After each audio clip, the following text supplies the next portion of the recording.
in theory. Sorry, just remembered. Oh, we now have the actual webinar going. Yeah, I heard about that. All right, I will try to remind you at the beginning of the next meeting so that we don't block out members of the public who might be interested. Who are none right now, but still. Okay, I'm going to take a deep cleansing breath and continue with my speech. The point is, I think that it could be the best of both worlds in the sense that we won't lose these members who are not going to be able to attend our meetings. We'll still continue with what the institutional knowledge that they've collected, and it will still give the mayor the opportunity to fill the vacancies that they're creating in our actual group so that we could actually, if we can generate some interest in the work that we're doing in the community, we could have more people doing the work. I would like to propose to the group that we convert Franklin and Natalie to alternate members effective. I will say, I think it should be effective in January because I'd like Franklin to stay as a voting member as long as we possibly can have him. And if Natalie happens to be able to get to make our December meeting, great too. So I would like to make a motion to convert the two of them to alternate members. Before I make the motion, does anybody have any concerns about that or objections to the idea of it before we? I think you need to get a second before you go. Okay, does anybody want to second that motion? So I'll second. Okay. Does anybody have any concerns about that? I will say I don't. Yeah, I don't really have any concerns. I mean, it would be great if they stay, connected somehow and involved somehow, because I think they are vital to this group. I am having some of the same issues that they're having. I haven't resigned because, I believe in the work that we do, but I don't have that much time available either, because I'm developing other, I'm the chair of the HRC, so I'm trying to get that going and develop more programming, for that. I really want to put my effort in that, but I don't want to have to resign from this group. So it's actually easier for me to attend the meetings than it is for me to get the work done in between the meetings. So I am having a hard time juggling that as well. But yeah, I don't have an objection to them being the alternate, but I'm just saying there's a lot of us in the same boat.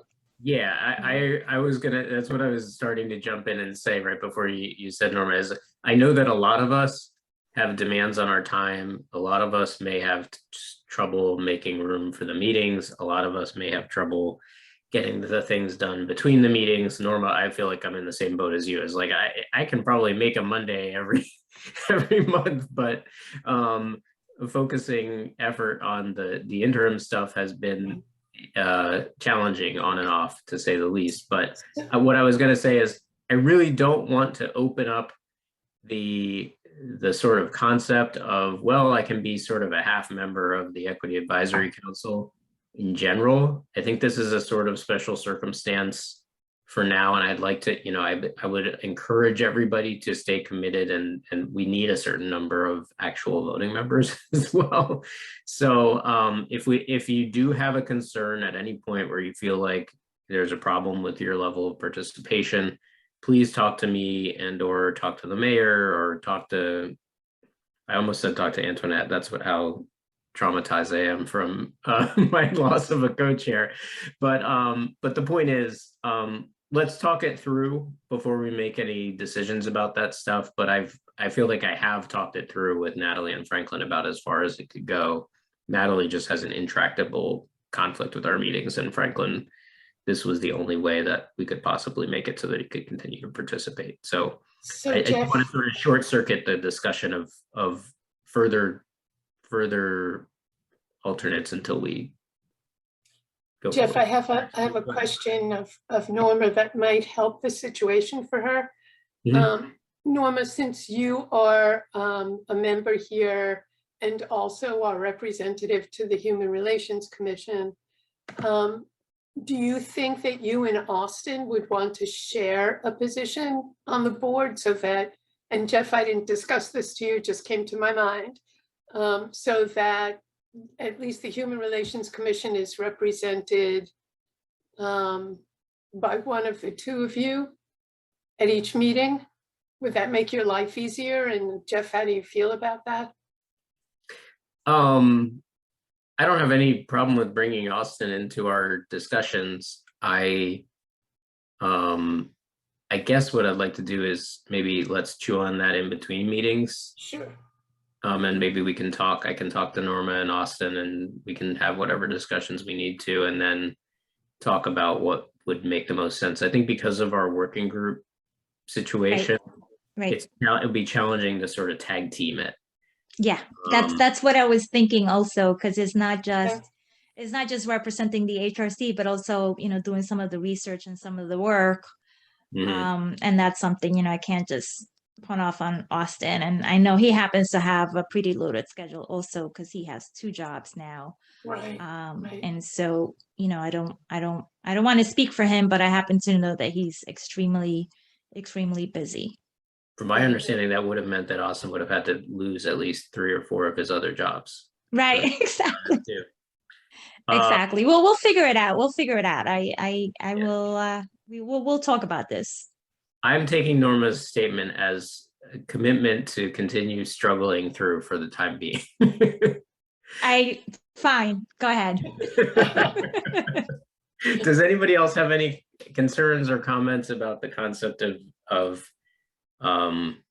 switching Natalie and Franklin to alternate membership? I have no concerns about that, but as long as we're on the topic, we're in the process of selling our house. Ah, Steve. And we may not wind up in Highland Park, once it's done, so. So I'll put up a tent in my backyard and you residency. I think there'll be several residents offering their backyards, at least folks that have backyards.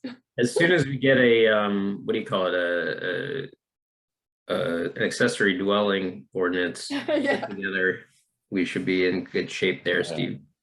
All right, well, keep us posted on that. Yeah, will do.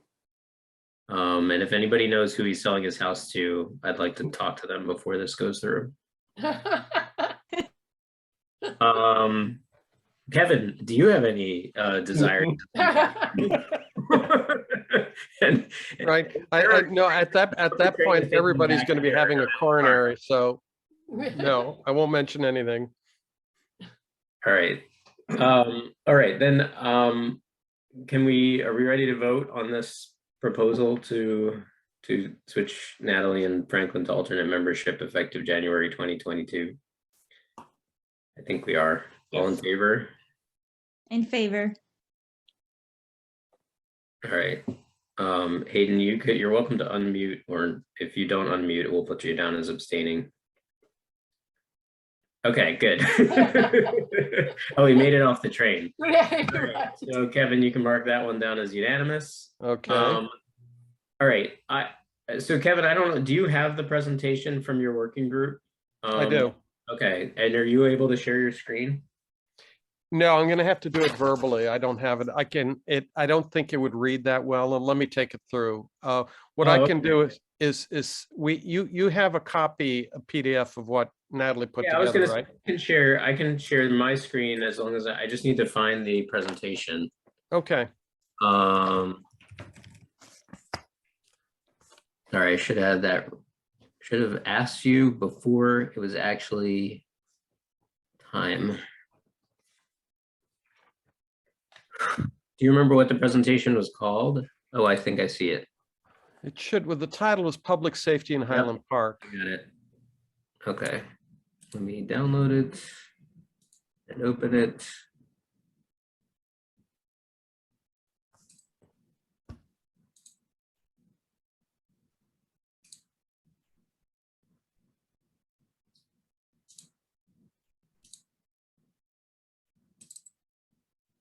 Okay, can everybody see this thing? Yes. All right. And I will minimize it so that it's like one long thingy, isn't it? Yeah, but that'll give us the first page. That's good. Okay.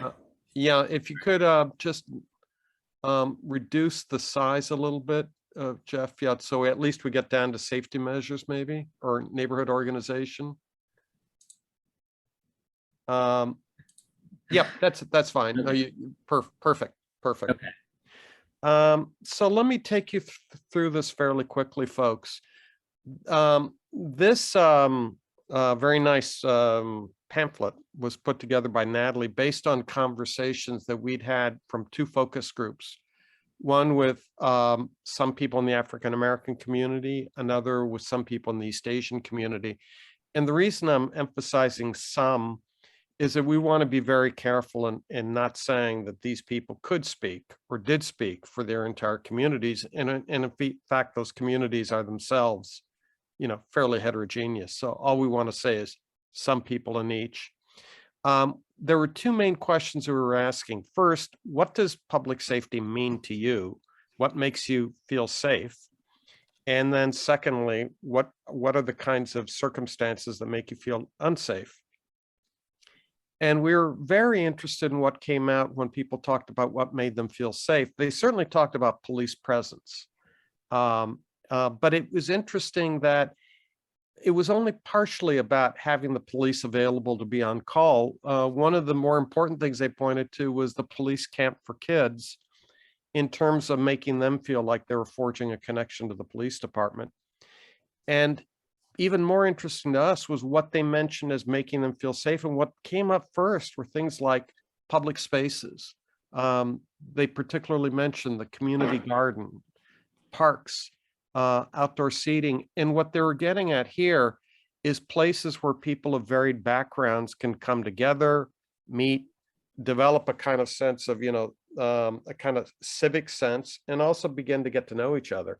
And that those kinds of connections across group boundaries were one of the things they really prized in Highland Park and that made them feel safe. Along with that, they mentioned community events like the farmers market, the community movie nights. I wasn't surprised to hear about the street fair, but I was fascinated by the fact that they're mentioning the community movie nights as being particularly something that's a number of people said they really valued. Neighborhood organizations, that was less about what groups existed than what groups might exist. And some people were raising the issue of neighborhood watches, but it was a complicated discussion because we were also saying, that has the potential of making maybe a certain community or a neighborhood feel more unsafe, but maybe may make people coming into that community feel less unsafe or less safe because they're being watched. So in any case, you can see that a lot of interesting things came up and that the police play an important role in defining safety for a lot of people, but they're by no means the only source of it. And that things like public spaces and community events are really important. Do you want to flip to the next slide, the second side? So then we were asking about, well, what makes you feel unsafe? And here people were talking about experiences they'd had with the police department where they felt that they were not being treated in the way they thought they should be treated, where there was possibly racial profiling going on. Interestingly, one of the things that came up was from a fairly recent graduate of the high school was feeling uncomfortable with the police presence in the schools, particularly if the police were armed. And they were saying, could there not be some other way of either the police being present or some other kind of, call it public safety role being played that didn't involve armed police? And this person intimated that she was by no means alone in this feeling. She went on to point to also bullying in the schools is an issue and mentioned that it took many different forms, homophobia, Islamophobia, anti-Semitism, racism of various kinds, and said that it was, and she had not been out of the high school that long, she felt it was pretty pervasive. Now, we can't take that as a final word. It's only one person, but it's interesting that that is coming up and that might be bear watching. She also brought up street harassment talking about going down Raritan Avenue and her experience and that of her friends of having people catcalling from cars. And not knowing, as you know, and she was talking about when she was a young teenager, not even knowing quite what to do, but being quite unnerved by it. And we began talking about, well, how do you begin to respond? And it's not an easy thing to think about, but it's something that we may want to think about. What are ways that different subgroups experience public safety very differently by age, by gender, by, community group. So in any case, this is what came up in our discussions. Where we're going next is we're in the midst of trying to set up 2 more community outreach meetings. One with members of the Latina community in Highland Park. Pastor Amos McKaylee or Kaylee at the Reformed Church, and I want to thank Norma for helping make the connection, is trying to pull together people for us, and we're shooting for mid-December, and he was feeling pretty confident that he could do it. And I was really emphasizing with him our desire for as varied a group as possible, not too big, maybe about 5, so that we could really have a good conversation. And this is a very diverse community when you think about the Latina community. So we want to be, again, mindful that those 5 people cannot necessarily represent the whole community, but they can give us some insight into it. Meanwhile, Natalie is trying to pull together a one to talk with members of the Jewish community, and she's reaching out now to various rabbis at the various temples. And also, I don't know, Harry, if she reached out to you, but she was also going to be reaching out to Gary Leslie. And I mentioned Ira Mintz because of my involvement with the Isle Parrots School, to see if we can get a diverse representation in that group as well. What we want to be doing is front loading certainly a discussion about the Civilian Complaint Review Board, how they view it, what they would want from it, to get a sense of how much they even know about it, get their reaction to maybe some of the provisions that are being talked about so far, maybe find out if there are other things they would particularly emphasize, but then go on as part of those discussions to get back to the discussion of public safety. What makes people feel safe, what makes people feel unsafe. So we want to be able to have that as part of our discussion as well. For the CCRB part, it would be enormously helpful for us if we could have a kind of a series of talking points. What are the key components maybe of the legislation that is before the legislature now? Is there anything else that Franklin and others on the committee found as important features of a CCRB that maybe we could install going beyond the state legislation if it's passed? But we could really use some help on that as well. So that's where we stand. Do folks have any questions? I have a couple of thoughts. Mm-hmm. First of all, this is wonderful. It really is interesting, as you said, to note how important the public places and public movies, etc., are to our community.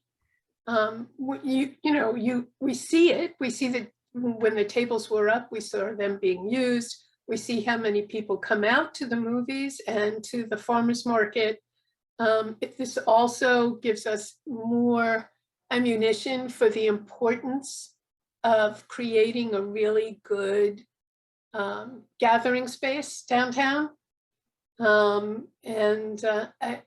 This is great. I have a couple of thoughts. Mm-hmm. There is a Latino church in town that operates out of St. Paul's. Uh-huh. And Harry has the contact, I believe, for Father Abraham, Mm-hmm. who can put you in touch with whoever is running that church, Harry. So I would comment on that, Mayor. When Natalie contacted me and asked for contact information for religious leaders, I gave her a subset of the religious leaders we know, because we have certain religious leaders that play ball with the town and are reliable, and then we have those that are, for lack of a better term, just not present not consistently present. And I kind of put them in that category. We've made great efforts to involve that church, and the efforts have not borne fruit. Okay, so Father Abraham is not the father at the Latino church, Mm-hmm. but they use space in St. Paul's. Okay. We need to get the name of the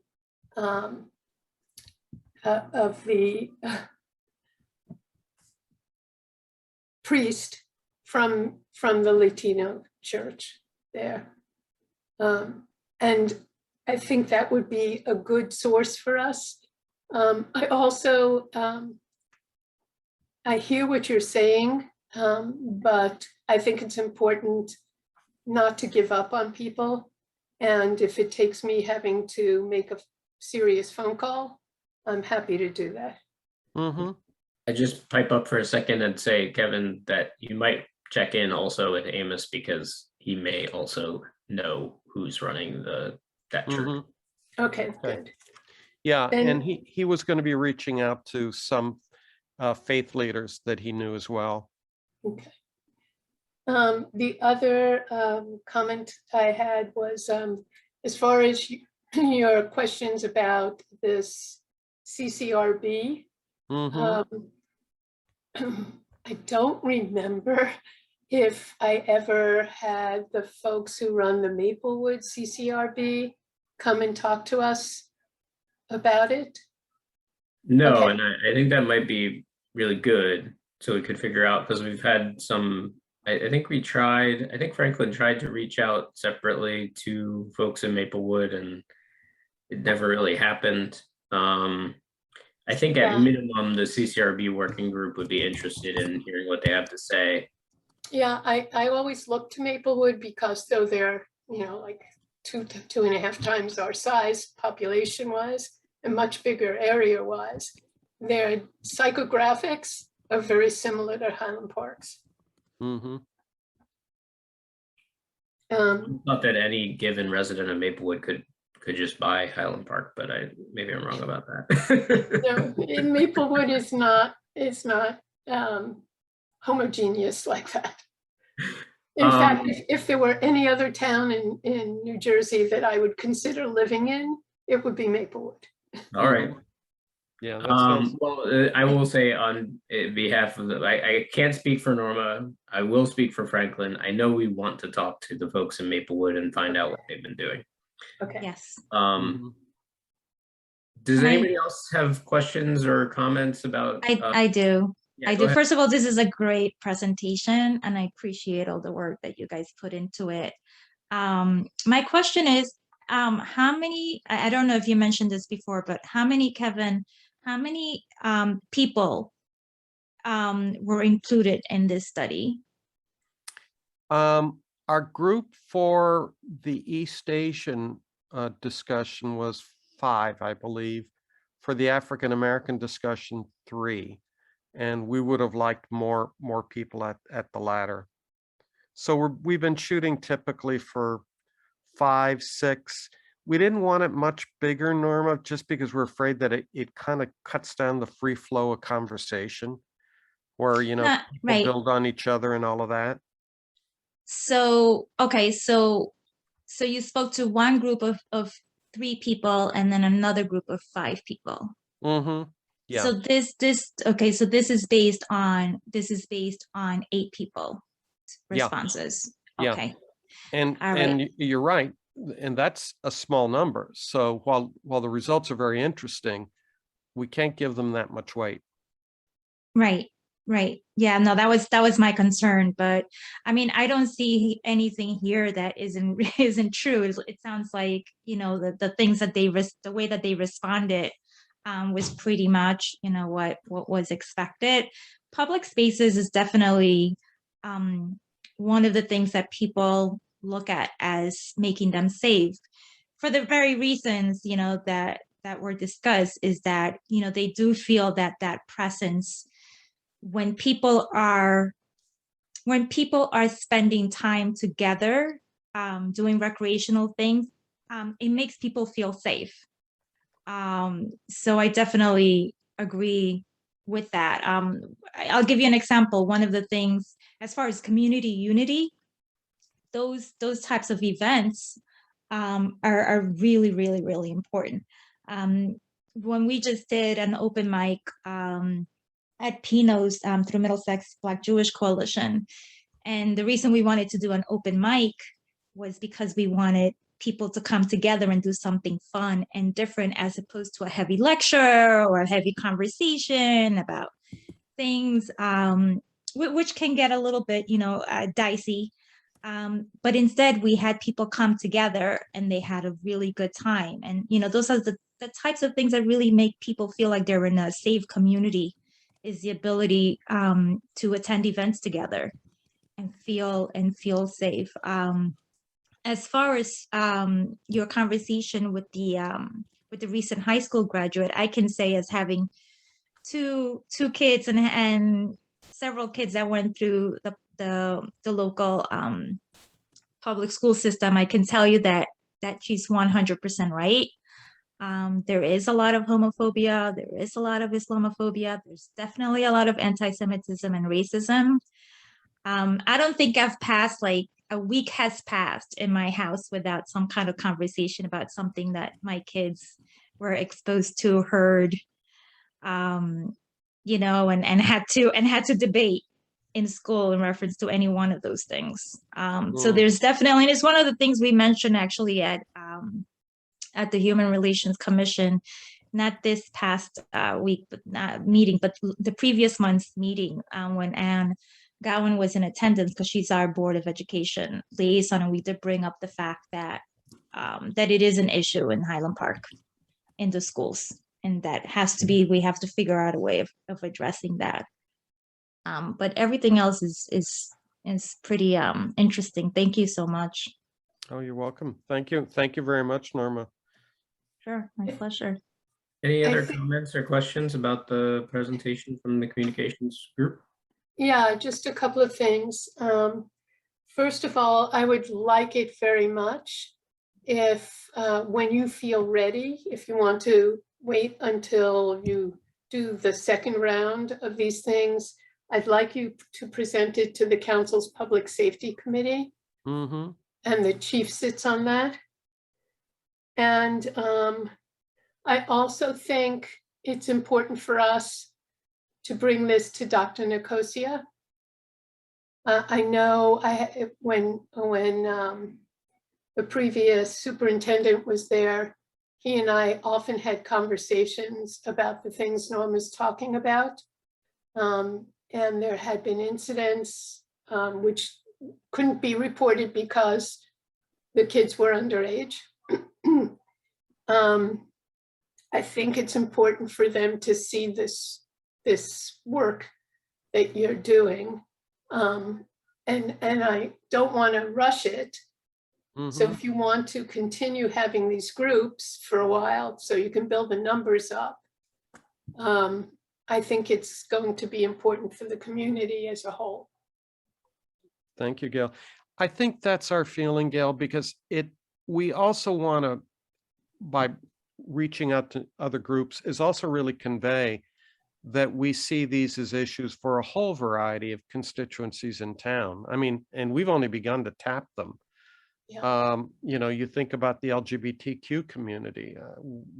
It'd be important for us to be able to talk to them as well. And there are any number of other groups that also would be important. So it's, but I'd be much more comfortable, I think all of us would be, with having reached 4 rather than just 2 so far. Okay. So you just lay out a timeline and tell me when you think you want to be ready to prepare something, to present something. Mm-hmm. Certainly. Thank you. I had a quick comment, which is I think this was your intention, but because, and this will lead into the next agenda item when we're ready for it, but since you're going to be going to the 2 other groups and talking about both CCRBs and also this sort of general what is public safety discussion, are you planning to go back to the folks that you talked to about public safety and see if you can get their thoughts on the CCRB issue as well. You know, we hadn't thought about it, Jeff, but you're absolutely right. We should. I mean, I think in particular, given the fact that we're talking about an issue of policing and potential issues of racial bias and things like that, that if you don't include the Black community in the discussion of CCRBs, it's not going to be quite as meaningful. Yeah. And I think we need to make some effort, and we can talk to, but there's a lot of different avenues I think you could pursue to try to increase the level of involvement in the Black community in that discussion. Yeah, we would really like that because we were in that discussion particularly reliant on one member of the discussion, and it'd be nice to have others who might chime in with, you know, additional perspectives. Okay, well, I'll see if there's anything. I mean, I don't know if I'm the ideal person to help you with that, but I will say I have a few ideas, and I can chip into that, and we'll see if we can get that moving. Anything else on the communications presentation? I should say I agree with what everybody said, which is this is a really impressive presentation. And I think it shows what we have the potential to do in terms of analyzing, you know, whether it's large amounts of data or small amounts of data, making it easy to understand and presenting it is a really important skill. And I think that the fact that we have that skill in our equity council is important, and we can use that for things going forward. If I could add to that, Jeff, I think it's also important for us to communicate what we learn out of this to the police department so they can hear it's not just us saying this, it's the residents. Yep, absolutely. Anything else on that issue? All right, so the next agenda item, I'm going to stop the screen share. The next agenda item is basically what I emailed everybody about a couple weeks ago, which is the CCRB working group had an opportunity to meet and talk a little bit about how we talked about sort of reorganizing a little bit in the short term. And we sent out sorry, I'm just pausing because I'm trying to find the actual, I went away from my emails and now I have to go back to them.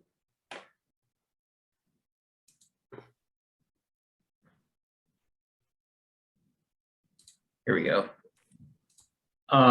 We talked about what we sort of envision the different working groups working on in the short term as we shift our focus to a push towards developing the concept of a CCRB to recommend to the mayor.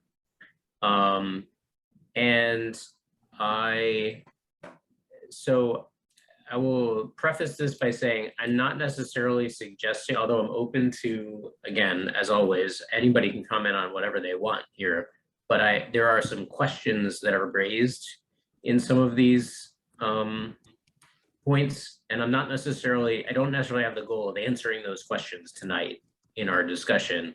I'm just sort of reporting on what the questions are because I think the working groups need to answer the questions. But if people have thoughts to share, obviously go for it. But the CCRB group itself, which had sort of been taking on the whole project and trying to move in a lot of different directions at once, but maybe not moving that far forward on any of them, it is going to sort of refocus on the big picture of CCRBs. And the two big picture items that we could think of were how do we compose a CCRB in Highland Park? Meaning, how would the mayor and the borough council select the members of a CCRB? Would it be, you know, would there need to be certain requirements of representation or, you know, would there be a process of some kind that involve, you know, that is it just going to involve the borough council? Would it involve this body? Would it involve some other, you know, group of people or committee of the borough council? What, you know, again, it's a question, not an answer. So I don't want to get too deep into it, but the point is, one of the big questions is who would be on the CCRB? And then the second big picture question is, what would the CCRB actually, what would its scope be? Because there are some civilian review boards around the country that take on issues that go pretty far beyond the sort of basic, you know, hear a complaint, investigate a complaint, make a recommendation about a complaint, and have a more general civilian oversight function as it relates to public safety or police departments. And then there are some CCRBs that literally hear a complaint, investigate a complaint, make a recommendation on a complaint. And then there are, of course, CCRBs who, you know, don't even really do that because they don't have the power to investigate complaints and make recommendations.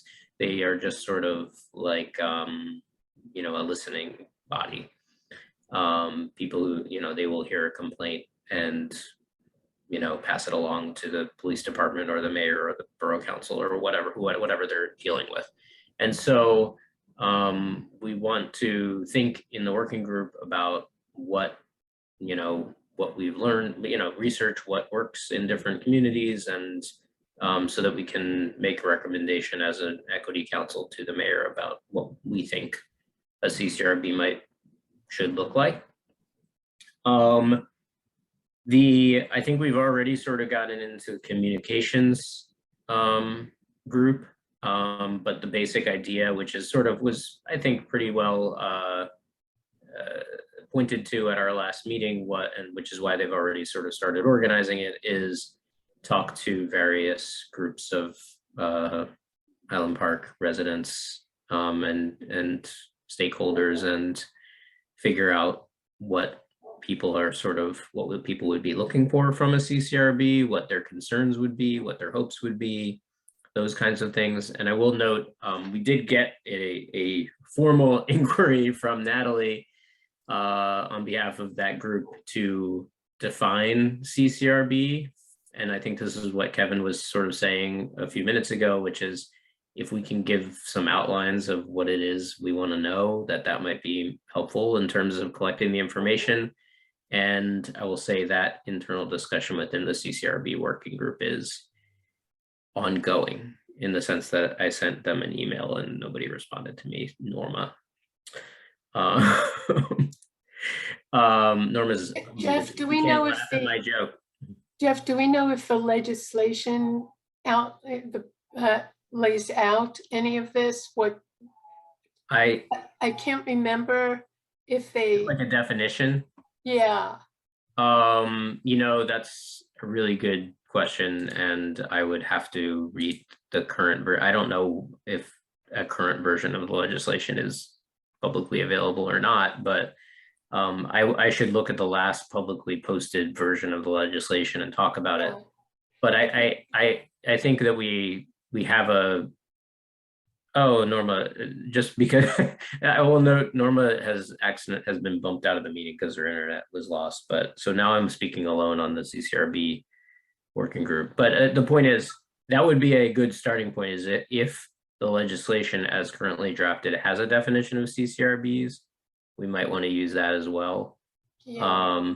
But what I put in my email to the working group was I'd like it to be fairly loosely defined, just because one of the things we want to do is find out what people are thinking, and if we sort of tell them what it's already going to look like and just sort of say, do you think that's a good idea or not, it might not be quite as productive of a discussion. So we will be in contact between the two working groups to try to figure out how to pitch these questions.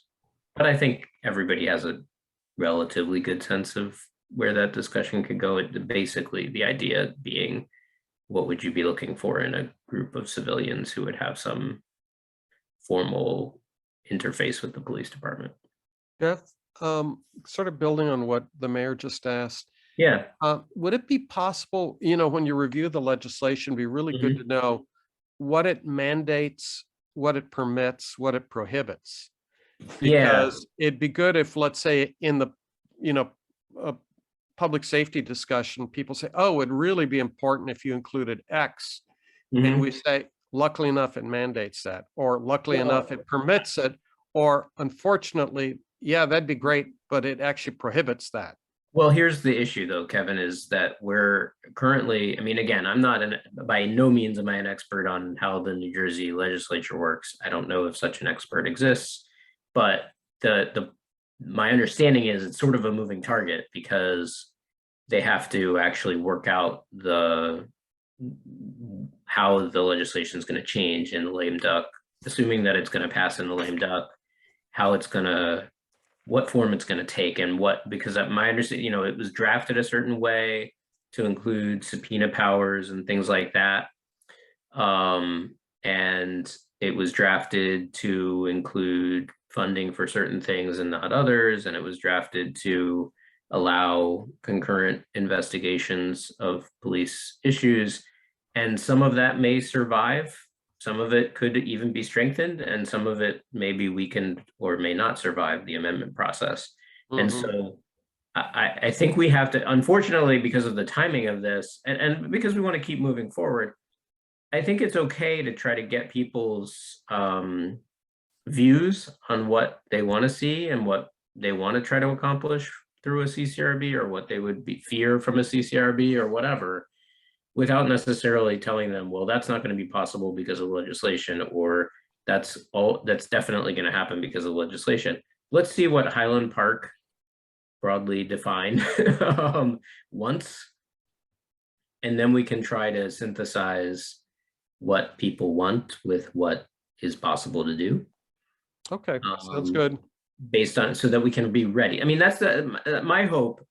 Again, speaking purely for myself, my hope is that when we get legislation passed that allows a CCRB, that we will be armed with knowledge of what people are looking for in our community and communities, and so we don't have to sort of start at the point when the legislation passes.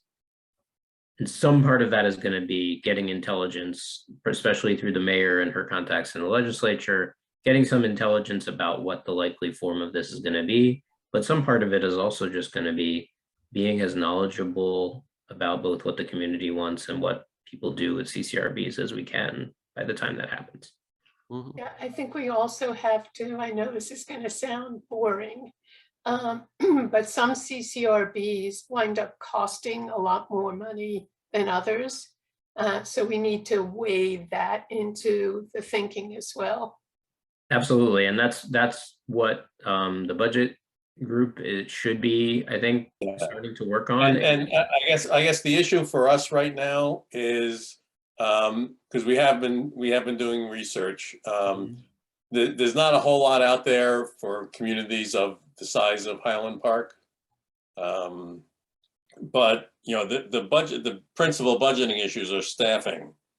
Right. So, you're gonna have an administrator, you're gonna have legal aid, you're gonna have investigators, is Highland Park gonna, Right. sort of be on its own to hire those kinds of people? Is the county gonna come up with some way to, the county supports some, public safety functions that are, that small communities can't afford to have of their own. So those are the kinds of questions that one, what does the legislation allow? And then two, how we structure the support staff for whatever kind of a CCR. So that, I think what the best we can do is kind of put together here's what, typically what this kind of a function costs, here's what this kind of, and then figure out how much of each of those functions we can, bring into the structure at Highland Park.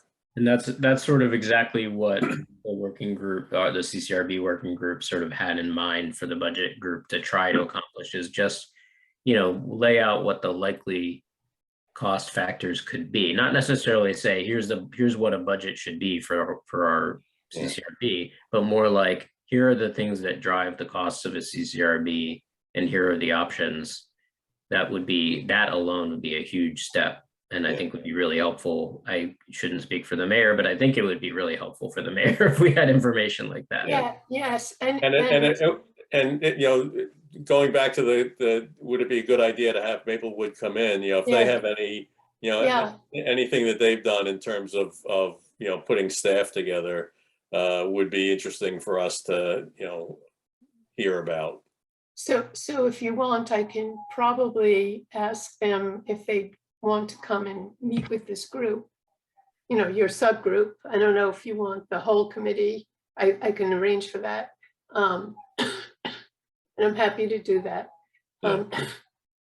Well, if you want them to talk to the budget working group, and we Yeah. are thinking that we want them to talk to the CCRB working group, it comprises a lot of our A lot of equity you. councils. So Okay. if you were able to set it up for them to come to our December or January meetings,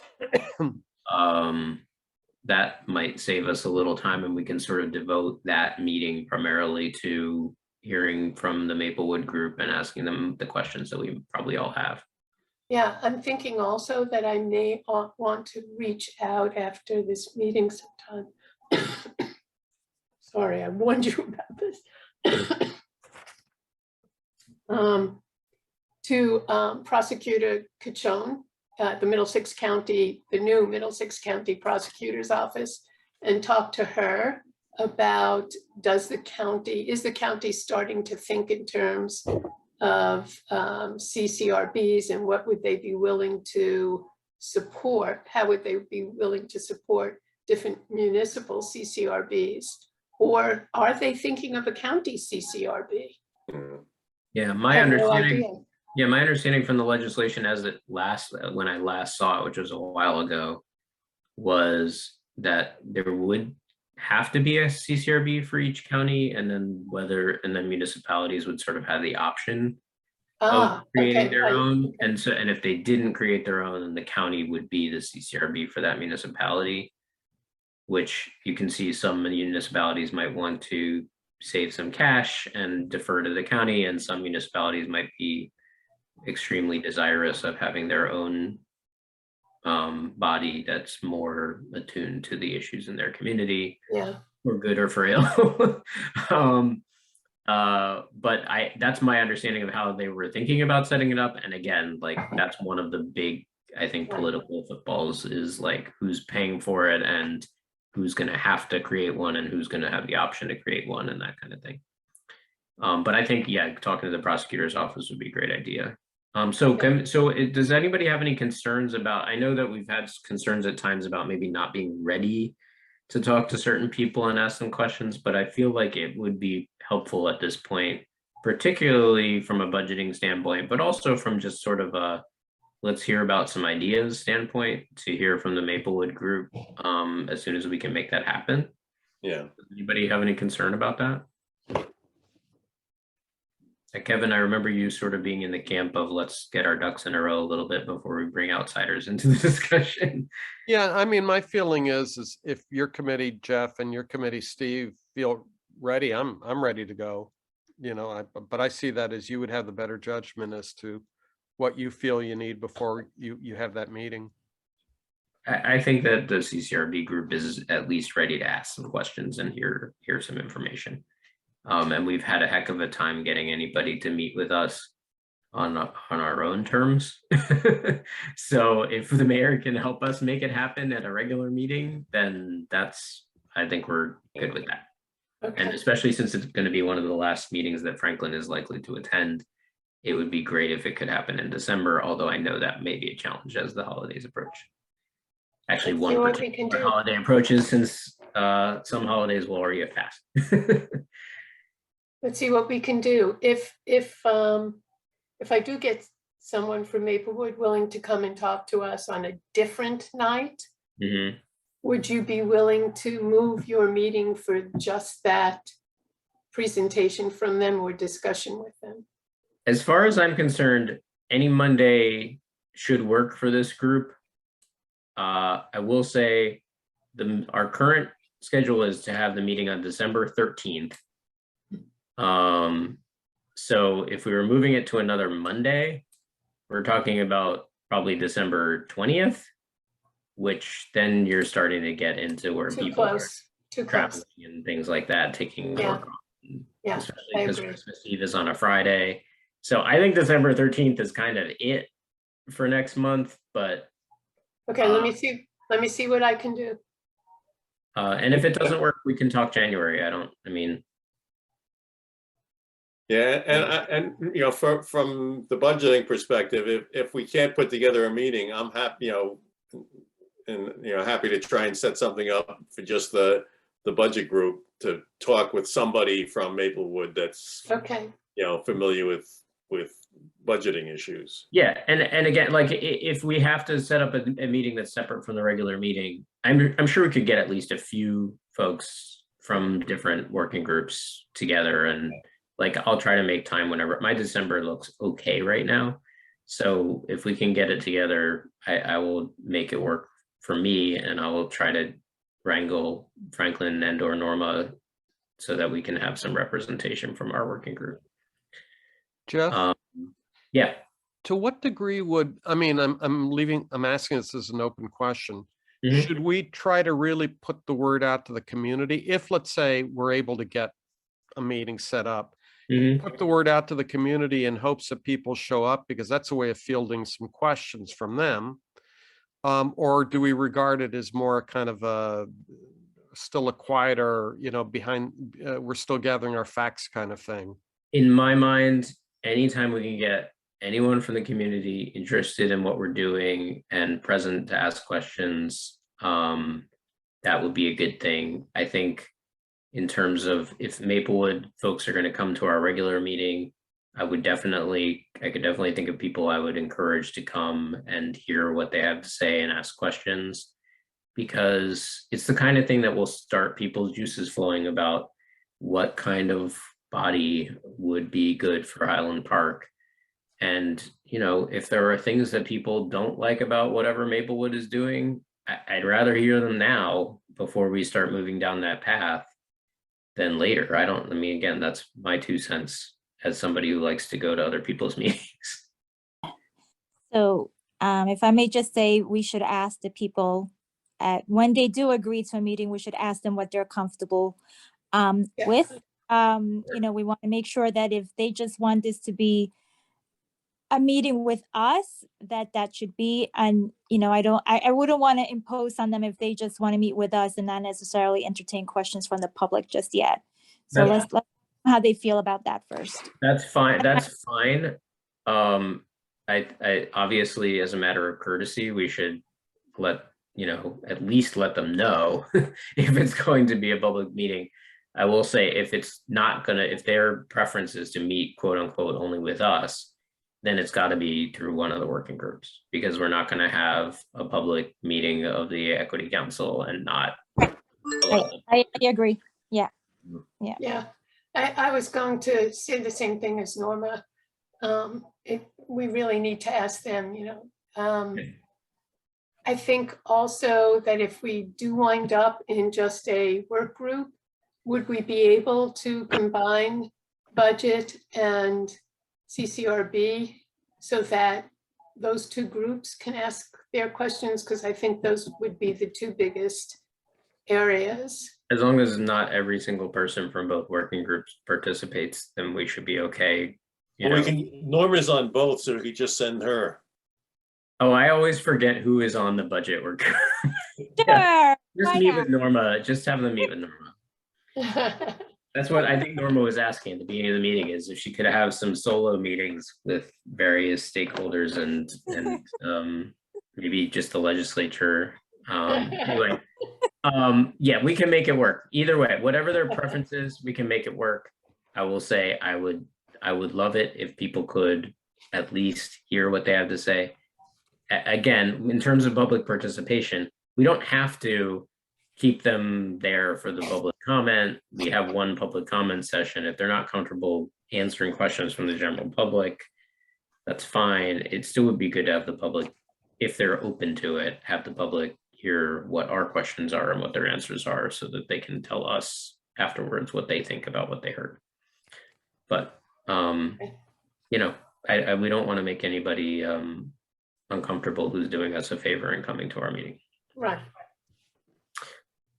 Okay, and then the last working group that we covered was my other working group, the policy working group, and that's Kevin, I think you will find it helpful as a member of that working group once we dig into those issues, when we wake up that working group, that it might get some answers that will be helpful to you on the communications side, to structure your conversations. So, but the goal of that working group would just sort of to be looking at what the legislation currently looks like, talking to the mayor about that, and finding, if we have questions that we need her to hunt down for us in the legislature, and also just sort of figure out, use what we've learned about the police investigative process to sort of help inform the work that, what needs to happen in that working group. I'm getting an email from Carolyn. She thinks our meeting's already over, but she doesn't know how much I can talk. Carolyn apologizes for missing our meeting, but She also mentioned, Jeff, that she's worried about meetings being. I wasn't going to say that. I wasn't going to say that out loud. She's Eric. worried what? I didn't want to let it come into existence. Yeah, Jeff was ignoring that part. Yeah, I'm filtering out everybody's different notes in their emails about why they can't help us with this equity council. Carolyn is expressing some concern about continuing on because of Monday meetings being inconsistent with some aspects of her schedule. Okay. Okay, so that I think concludes the section on the working group CCRB assignments. I think everybody, if you don't understand what your assignment is and you're on a working group, then drop me a line, because we had a pretty decent discussion of that in the CCRB working groups, and I think everybody's on the same page about that stuff. We have our next agenda item is public comment. I don't see any members of the public, so we're on kind of a streak in that regard, but that may be a function of our moving around our meetings so much. So let's try to stop doing that. Next steps. I think we sort of covered our next steps. Does anybody have other next steps we need to talk about?